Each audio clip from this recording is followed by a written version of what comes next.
Hi, I'm Stephen Bruce. I run the Academy of Physical Medicine, and here's 45 minutes of free CPD for you. This is just an example of what we do. We run a free session every month, along with 70 plus hours of live learning with others CPD every year. If you'd like to see more, click the link in the info section below the video, and that'll take you through to our website. Enjoy.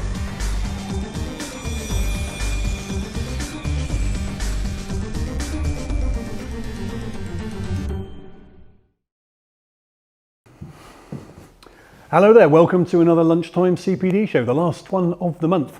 We're going to be looking at mindfulness today, and I know it's not the first time we've taken this as a topic, but this might be the first when we've specifically considered mindfulness's role in dealing with pain.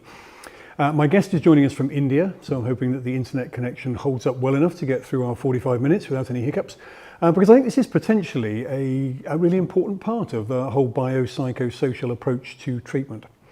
So today's guest is Alison Bale. She's a McTimoney chiropractor who's also very experienced in teaching both mindfulness and meditation. And she's been qualified as a chiropractor for about 20 odd years now. And she bases her approach on sound neuroscientific principles. Hello there, Alison. How are you? Hi, Stephen. I'm very well, thank you. I have to say that I've just commented on the internet connection. I mean, I've got a better image of you than I have of people sometimes who are joining me from just down the road here. So let's hope it holds up. I think you said you've got a backup power supply there in case you get a power cut. Yeah, you know, India can surprise you sometimes. Yeah, You can be prepared for things to go wrong and they don't. Right, well, it's great of you to join us. It's 6 o'clock in the evening for you in Goa, I think, isn't it? But can I just start by asking about your own background, because you've done some stuff other than be a chiropractor, haven't you? And clearly you've got a lot of experience now in this whole mindfulness thing. So where does that all stem from?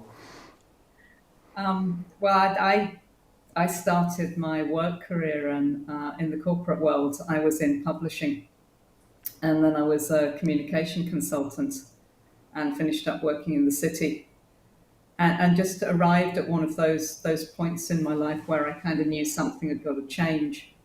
And at the time I did a lot of horse riding, and I came across an article on horse riding on chiropractic for horses, and it was just kind of like a big light bulb moment for me that here was something to work with animals that might pay decent money, and that's actually how I came to apply.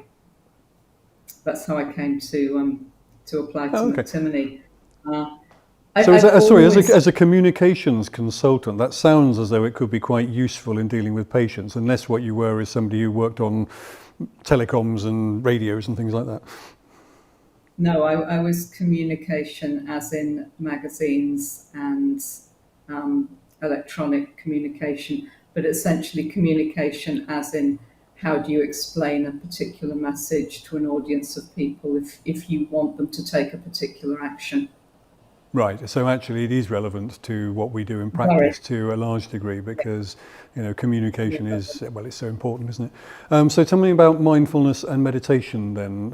You teach people how to be mindful and how to meditate. You also teach practitioners, and I think you said you've just finished a course with Oxford University on mindfulness in older age. Mindfulness for life. No, yeah. That was me actually. The course at Oxford was me working on my own practice. I've meditated for more than 25 years. And I really started just to help my own mental well-being. I tend to be a bit of an overthinker, and a bit of a worrier, and a bit of an over-planner. Right. And I felt that meditation would help break the cycle of that a little bit, and that was really where I started. And I didn't consider using it professionally till about 7 or 8 years ago. But I do think that the longer you're in practice, the more you realize the whole complexity of the biopsycho and the social influences on persistent pain. Right. And it'll be different percentages for different people.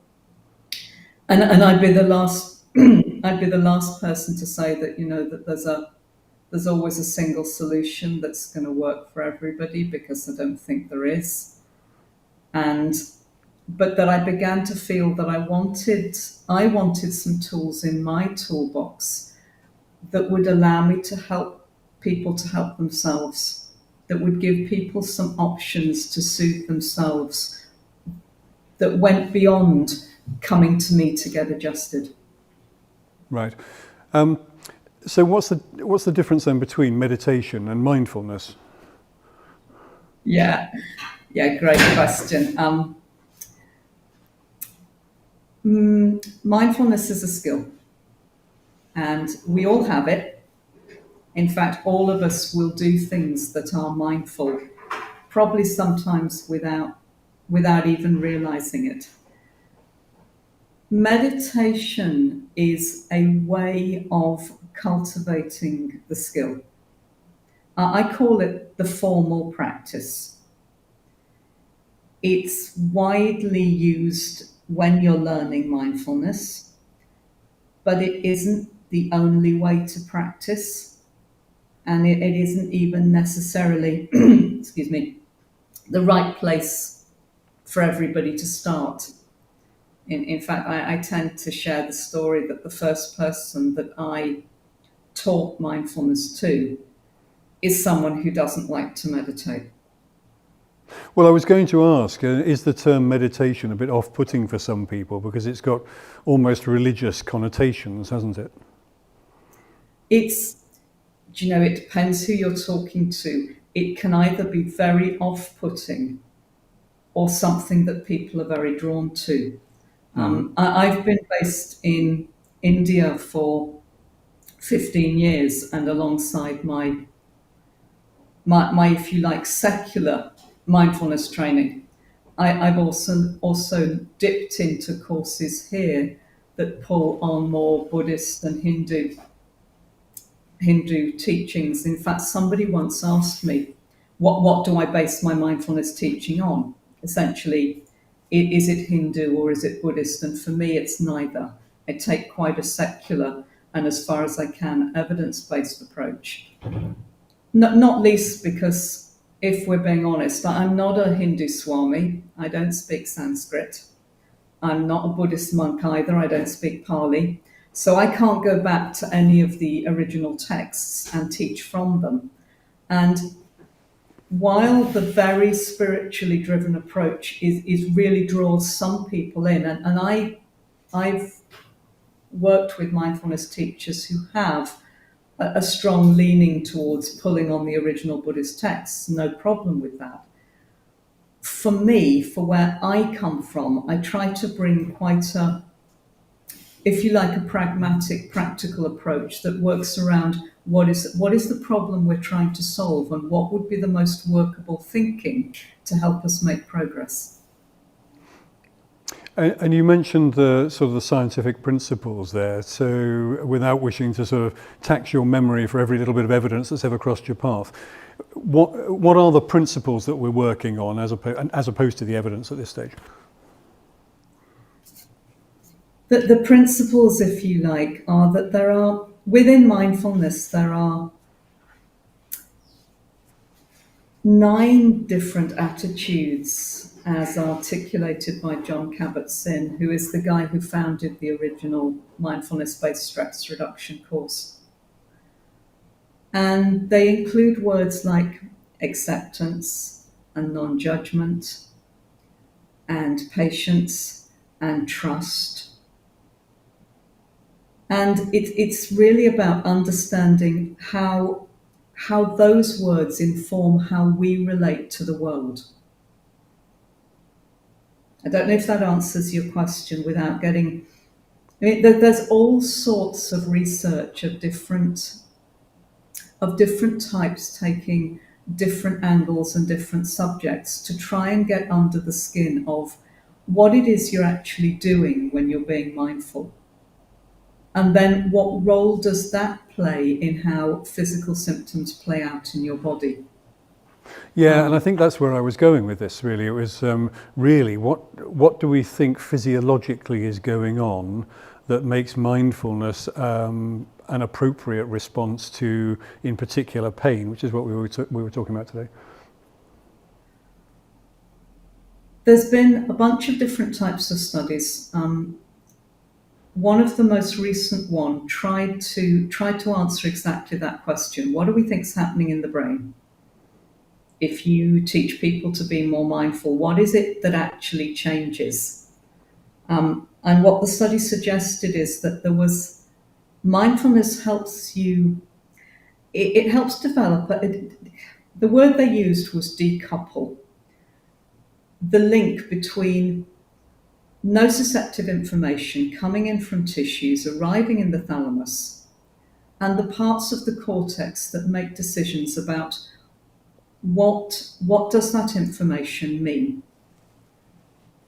And there seemed to be some suggestion that actually with only quite a small amount of fairly simple practices, fairly quickly you could see a change between the levels of activity in the different parts of the brain and how they related to each other. But I actually tend sometimes to find it is quite useful to use. It's a Buddhist story, actually. It's a sutta. But they talk about two arrows. And the way they explain it is that when it comes to pain's a protective mechanism. So to some or other extent, we're supposed to have it. Doesn't mean you have to like it, and doesn't mean you want it going on all the time, but it is actually something that we're supposed to have. And that pain is therefore the first arrow. In other words, it's something that everybody's going to experience from time to time, and you can't necessarily do anything about that. But there's a potential always for a second arrow. And the second arrow is in a sense not the pain itself, but it's how you respond to having pain. And bear in mind that a lot of responses are habitual and unconscious, and we're sometimes not even, this is true of all of us, we're not even aware that we're doing it. And it's part and parcel of how we talk to ourselves. But that's the second arrow, and that's actually the bit. The way I explain to patients is it's a bit like a volume knob. And you can learn to have some control over it in the sense that it can be turning things up for you, or it can be turning them down. And this is something that you can learn to understand how you're thinking in a way that gives you a bit more of control over the second arrow. And neurologically, then, what is going on? Is it as simple as thinking the brain has been distracted by something else, which is taking literally your mind off the pain? No. Good. I think very much with mindfulness, what you're looking to do is turn towards, not turn away from. Right. So if we take the principles of acceptance and non-judgment, which tend to sit quite nicely together, with acceptance, you'd start by acknowledging that the pain is here and the pain is there. And at no level are you trying to distract yourself from it. You're acknowledging that it exists and that it's there. Then what you want to try and do is to start to notice, what are you thinking about that? They have a principle in acceptance and commitment therapy, which is mindfulness basically used in a one-to-one session, that it's not that thinking is good or bad, it's does the thinking take you in the direction you want to go? So if your judgment about your pain is that this is bad and I don't like it and I want it to go away, and why me, and why have I got this again? What you're creating is a lot of tension, a lot of tightness, a lot of constriction around being in pain. And what you can do with mindfulness is, once you know that that's the habitual pattern of thinking, you can start to soften the thinking. Mm-hmm. And in its own way, that helps to soften the body. For example, one of the things that I've noticed in myself, because for various reasons I get quite a lot of burning and tingling in my hands, which I don't like particularly.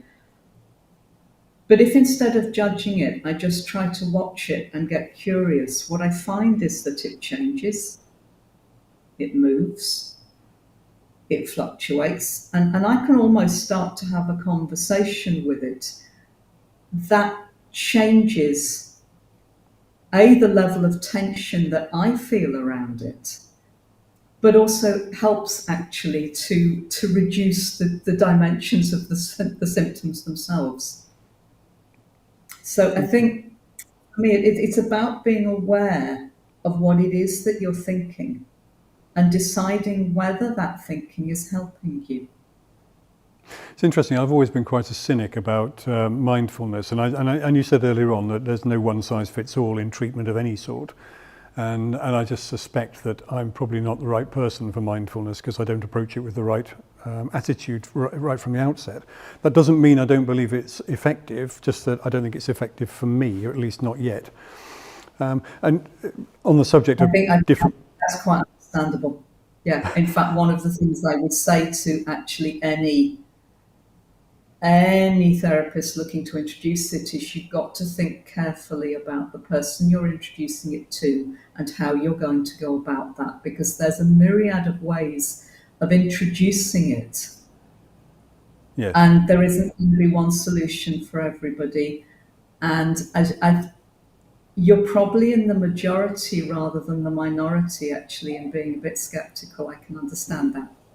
Well, I've got certainly one or two patients in mind at the moment who I think if I said to them, look, I know you've got this nasty, horrible chronic pain, I think you should do some mindfulness. I think their background, their experience so far in life, the expectations they have from everything around them is that, no, I want you to stretch some muscles or click a joint or give me a drug or carry out some surgery, obviously not me, and that will fix my pain. I don't want to have to try and deal with it through a psychological approach because it's there and it's very distracting and there's nothing I can do about it.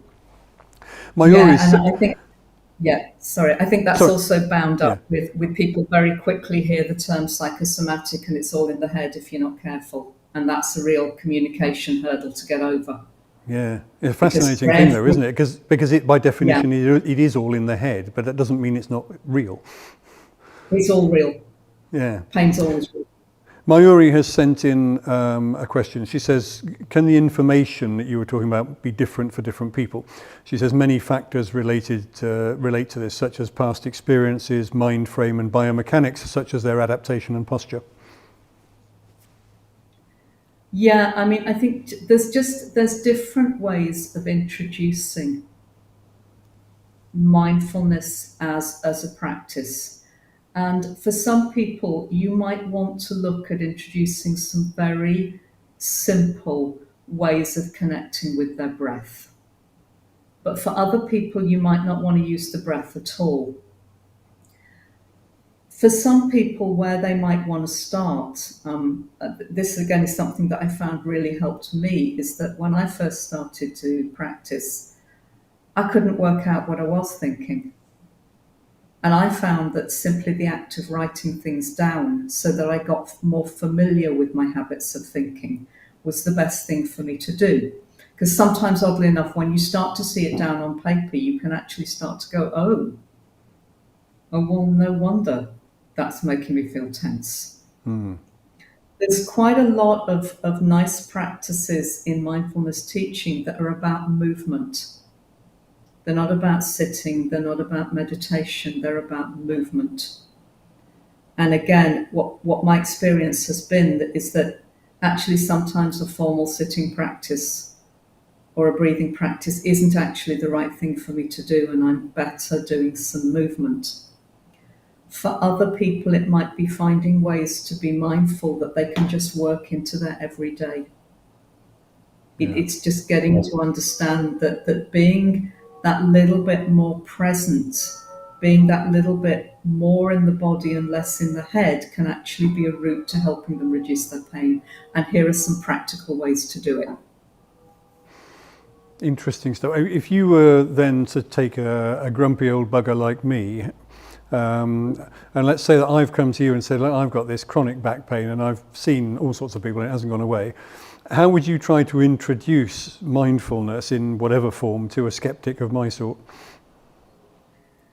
I think the first things I'd do actually would be to find out a bit more about what you knew about mindfulness and how you perceived it and what you thought about it. Because I can recall years ago somebody with a lot of autoimmune arthritis observing to me that even in the context of having the arthritis, she'd noticed, this was without any discussion of mindfulness, that if she was doing something that she was really absorbed in and preoccupied with, that was taking her full present moment attention and that she was enjoying, her pain reduced. Yeah. So I'd start to explore with you aspects of flow, they call it in sport, where you're so in the zone, you're so in the moment. And you'll have moments like this when you're treating. I mean, do you ever have moments when you're working with a patient where you're so in the zone, you know exactly what to do, when to do, and you're almost not having to consciously think about it? That's an aspect of mindfulness, that you are very present moment focused.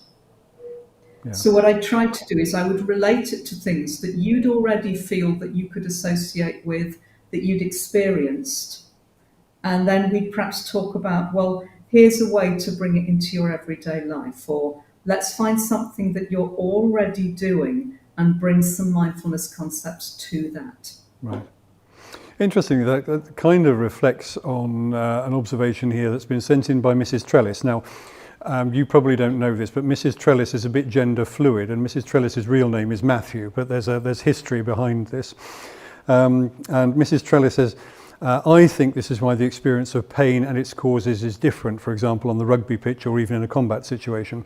One accepts it as a necessary part of the experience and unavoidable, so paradoxically one can move around and beyond it.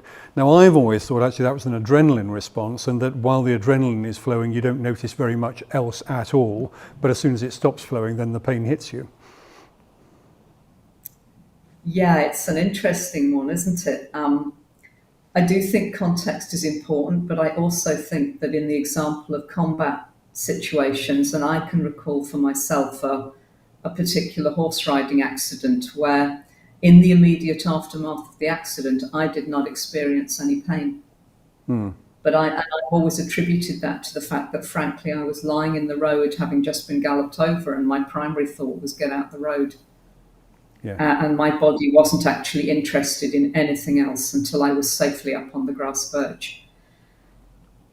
There's not going to be just one element to unpick here. There's definitely going to be an adrenaline response, and that's definitely going to change how we perceive pain and what the body and the brain think they can attend to at any given moment. And this, this is partly where I also think some of the research is quite difficult. I referred earlier to the study where they'd looked at the decoupling. Yeah.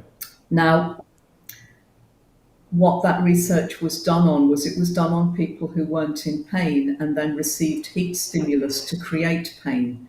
To me, that's a different animal to somebody who's been experiencing different types of persistent pain over a long period, sometimes for reasons they may not be fully clear on themselves. So that there's got to be different aspects. We've got to leave room also for the physiological, but the context does seem to matter too, what you perceive of the pain, what you think about it, whether you think you can get help quickly enough, whether you feel reassured by the people who are trying to help you.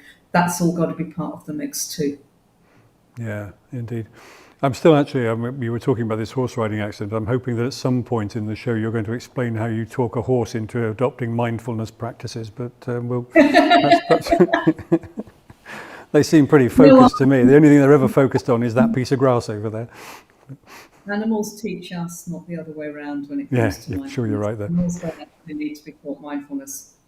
Simon's actually sent in a comment, which is very true, that you mentioned psychosomatic, and he says it's an expression that's been so overused that in his experience it's seen as a very negative word by patients, which is a shame because it has a very specific meaning, but as you say, patients perceive it negatively, I think. They do. But I was interested to be listening fairly recently to Gabor Mate and hear him say that, in his opinion, psychosomatics should be allowed to be a diagnosis in its own right, because it merely reflects the capacity of the body to talk to the brain and the brain to talk to the body, and this happens all the time. And it Absolutely. shouldn't actually be seen as a negative. He felt it was a valid diagnosis. I think one thing I would say about it that I've learned from my practice that surprised me is I tend to be a very in my head sort of person, a thinker. But what I found through my own practice, I always used to think I'd got to get my head under control in order to manage my body. So if I wanted to reduce tension in my body, I'd got to change how I was thinking. I'd got to try and get ahead of my habitual anxiety or whatever. What I found through practice is actually sometimes you can come at it the other way around. You can work with the body, and that actually softens the mind. But I do feel that there's a big barrier, because people will think you're telling me this is all in my head. And although we know from the science that there's a big role for the head in pain, nevertheless, for the general public, there's a real danger that you put them off before you've even started. Yeah, indeed. Just going back to Mrs. Trellis for a moment, Matthew sent in a thing here. He says, to paraphrase a very old medical book he once read, pain is like the club bore.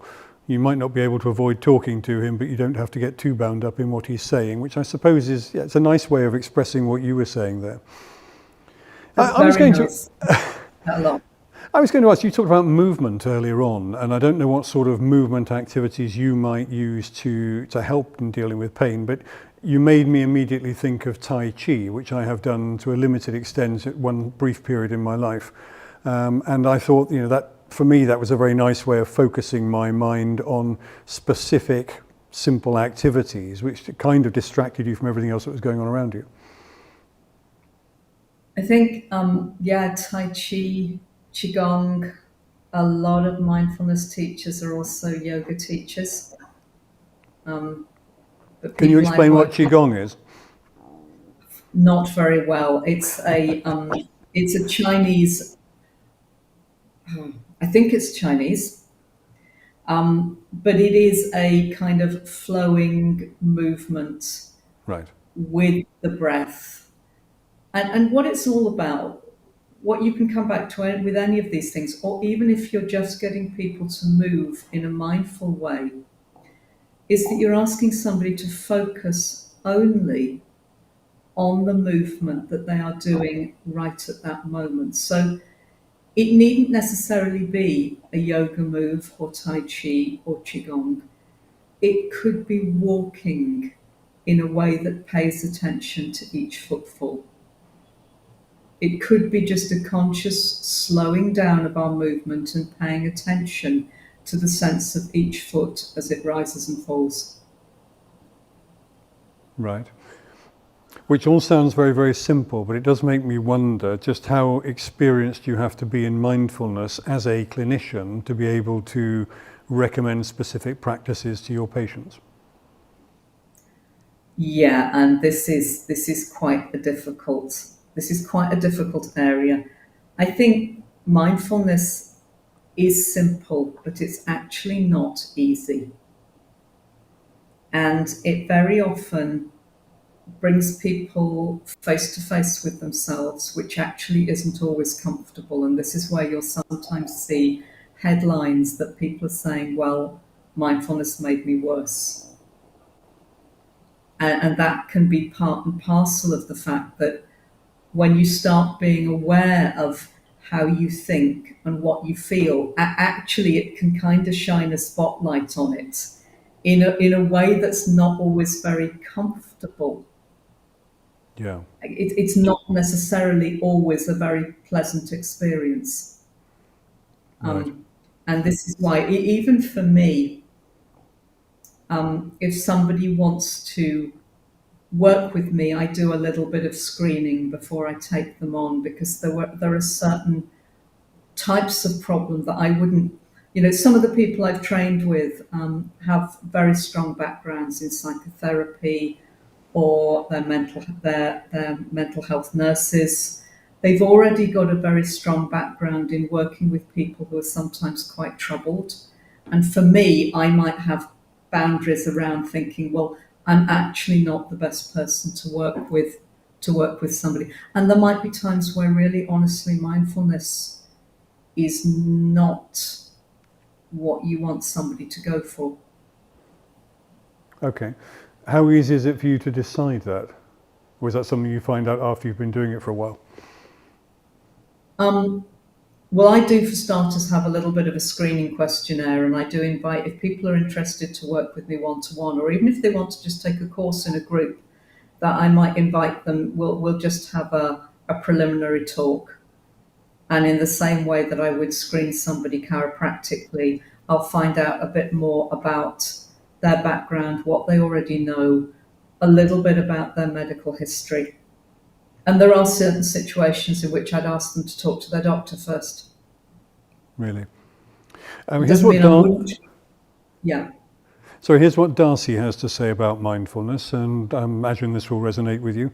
A lot of people or patients tend to think that mindfulness is a fix with just a few weeks of effort to make the changes, reduce the pain, and of course that can happen, but it really is a way of becoming more present in this moment. There's no other moment. This helps cut off all the psychic pain and baggage that we have and continually run all the time. It's an ongoing effort, and the work, inner work, has to be done. Lots of exclamation marks. Is that how you perceive it? Absolutely. I mentioned John Kabat-Zinn earlier, and he founded the original mindfulness-based stress reduction course in the US. And I remember hearing him say that when people first used to ask him about his own practice, he used to talk about how long he sat in meditation in a morning. But now he answers the question in a completely different way, because mindfulness is how he relates to the world all the time. And certainly that's now, I do formal practice because I enjoy it. Yeah. But for me, it's the attitudes of mindfulness, it's the acceptance, it's the non-judgment, it's the patience and the trust, and the non-striving and the beginner's mind and the kindness and compassion that I try to bring as a thread through the day. And it's a tricky one. Do you tell people this is going to be a lifetime journey when they're only just at the start of it? Is that going to reassure them because you're being realistic, or is it going to put them off? And so I think, again, it's about trying to find a shortcut that people feel they can start with. But it is very much, even when I'm teaching any course, I have to explain to people that it's all very well to come to the weekly sessions, but it's what you do between the sessions that's really going to make the difference, and it's what you do going forward from there. If you can find a way to do a little bit of practice every day, you'll make progress. Right. But I almost think it's the antithesis of a quick fix, but I can also understand why people are keen to try and get hold of what's the magic wand, and I do understand that. Yeah. Alvina has said that at one point she came across walking meditation, which sounds to me like a recipe for getting run over by a bus. Have you come across that? Yeah, I use walking meditation, and it always comes with the proviso of please pick your place to walk. When I did my training, we were actually at the Midlands Centre, which is in the middle of a park. But it was still a question of pick your place to practice so that you're not going to get run over by somebody else trying to get from A to B much faster than you're going. But you can literally do a walking meditation just in a few feet in a safe space, because it's about how you move, rather than needing a big amount of room. So how then practically do we, and by that I mean me and all those other people who are watching at the moment who don't have a background in mindfulness, how do we use this with the next patient who comes through our door? Okay, well, I think there's a number of simple ways to introduce the concept of just trying to be a bit more present. So I mentioned earlier the value for some people of just getting into the habit of writing a few notes about what it is they're thinking, so that they begin to understand a bit better about what they're saying to themselves in relation to the pain. And this is not to judge thinking as either good or bad.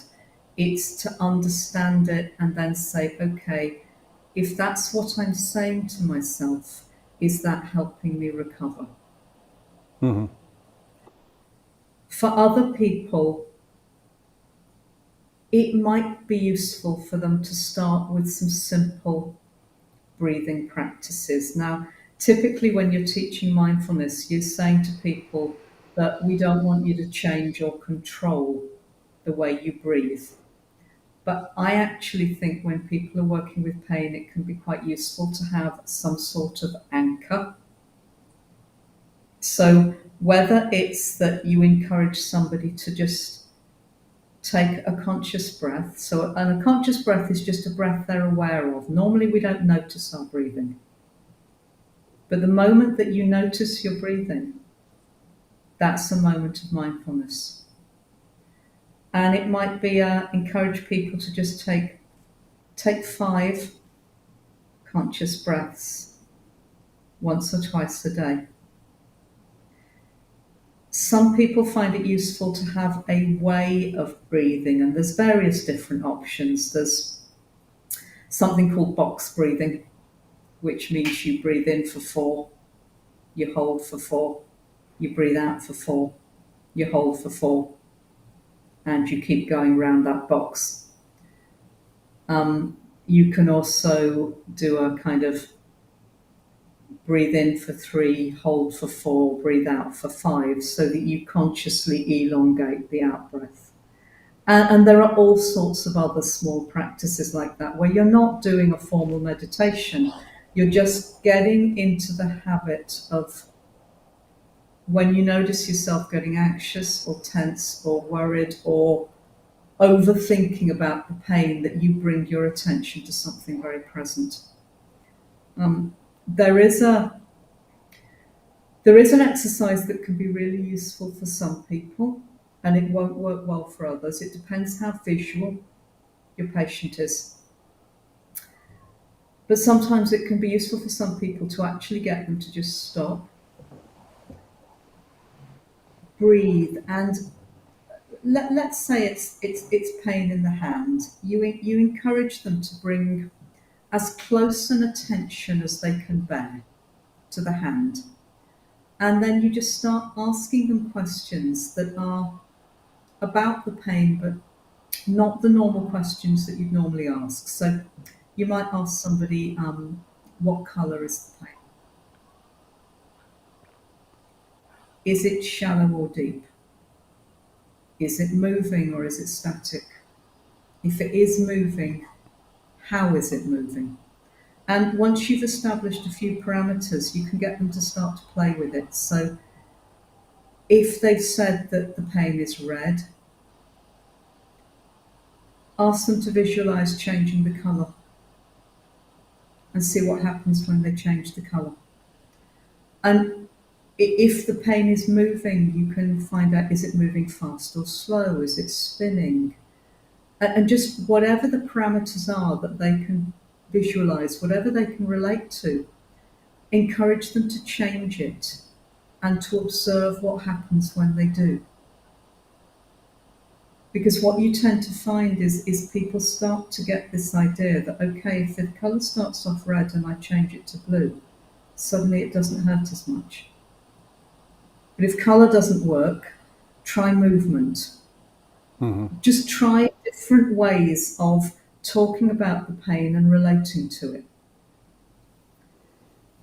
Something else that is seemingly simple, but one of the things we try to encourage with mindfulness is creating a separation a little bit between you and the experience. And one way to do this is just to start to talk about the pain in the third person.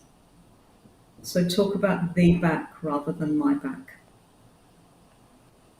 And this is not to dismiss the pain in any way, it's just to try and create that little bit of a gap between the physical sensation and the emotion and the feelings that go with it. Okay.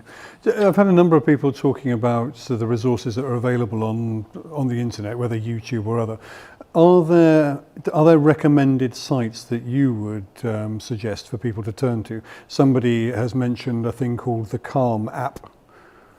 And I didn't get any specifics for YouTube guided practice, but you might know some. Yeah, there's lots of different places for people to start. Calm is a popular app, as is Headspace. Coming to something, Stephen, that we were talking about earlier about can you do too much online and do we actually need to be getting back more face to face?